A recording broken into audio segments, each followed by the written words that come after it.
Hi everyone.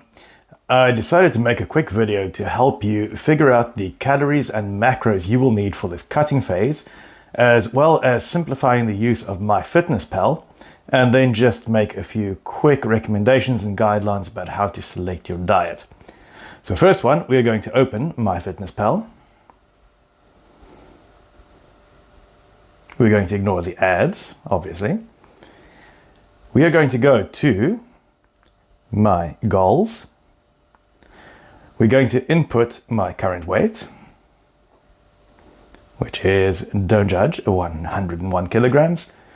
I would like to lose about 3 or so kilograms. This is mostly just based on experience. I know what it feels like to weigh around 98, and that is where I would like to be for my next training phase.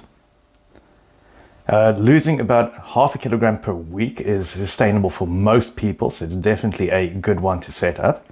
Obviously, you can do more, but I wouldn't recommend it. It is not that feasible, and the deficit related to your current diet is normally quite big.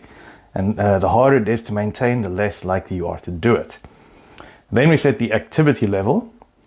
So for me, because I'm on my feet coaching and I train 3 or 4 times per week and also cycle to work, I set my activity level to active. It is very unlikely that any of you are very active. Most of you work in offices and you work out 2-3 times per week. So you will either be lightly active or active. You set that up. Then, most important, we go to calories, carbs, macros, and so on. So for me to lose half a kilogram per week, I need to be on 2,634 calories. But as a rough guideline, you need to have between 1.6 and 2.2 grams of protein per kilogram of body weight.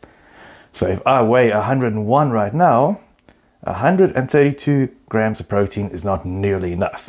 So I'm going to change my ratio slightly to get closer to that 1.6 to 2.2 mark.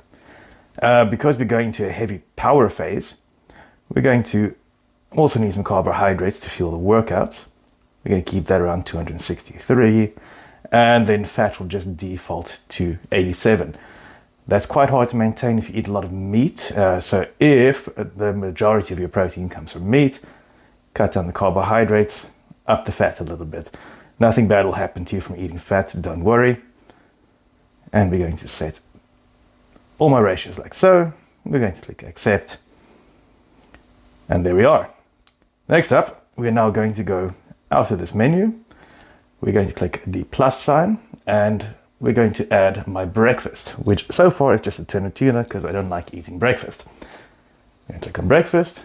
We're going to click on scan barcode. Ignore the hot chocolate in the background. That's not real. We scan the tin of tuna. And we know by looking at the label that there is 195 grams of tuna in a tin, but as you can see, someone's already done the calculations for us.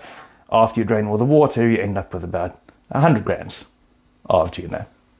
We click accept, and right there, if we click in the top right hand corner, it tells us that we are on our protein and fat goals for the day. I would suggest planning out your entire day like this if you're new to calculating your calories and your macros, because if you just wing it during the day, you might end up needing 300 or 400 grams of carbohydrates at dinner, and that will definitely disrupt your sleep. Whenever possible, try to get as many of your protein calories from red meat, eggs, or whey protein. They are the best absorbed out of all the nutrients. If you are a vegetarian or vegan, you do need to add about 10 to 15% on top of this because of the poor absorption of plant proteins. It doesn't mean your goals cannot be achieved as a vegetarian or a vegan, it just means it's much harder. So you're going to have to eat an extra amount of plant proteins and from a wider variety of sources. Now, make sure that you always record anything that goes into your mouth that isn't water, and don't make that dirty. I see a big mistake a lot of people make is that they will cook using butter or oils, and then just simply not record it because you think it's part of the cooking process. Butter and oil has an enormous amount of calories in it because it's mostly fat. So if you're coating your pan with butter or you use a bit of olive oil, weigh it first, then add it to your cooking, because ultimately you are going to eat it. Those calories are going into your body and tends to sneak up on you like that. Same thing goes for snacks during the day. You may think not recording the milk in your coffee isn't that big of a deal, but let me show you what happens. We're going to scan the milk. And on average, I know I get about 70 grams of milk per cup of coffee. So let's just plan out my, let's say 3 cups of coffee for the day. And as you can see, that's already 134 calories out of my 2,600. So make sure all of your snacks, everything goes into your mouth, gets recorded every time. If you don't know how to set any of this up or you get stuck, obviously just ask me in class.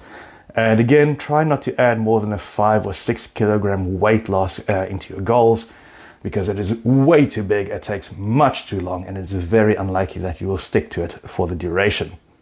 All right, good luck, and don't start this diet during our test phase.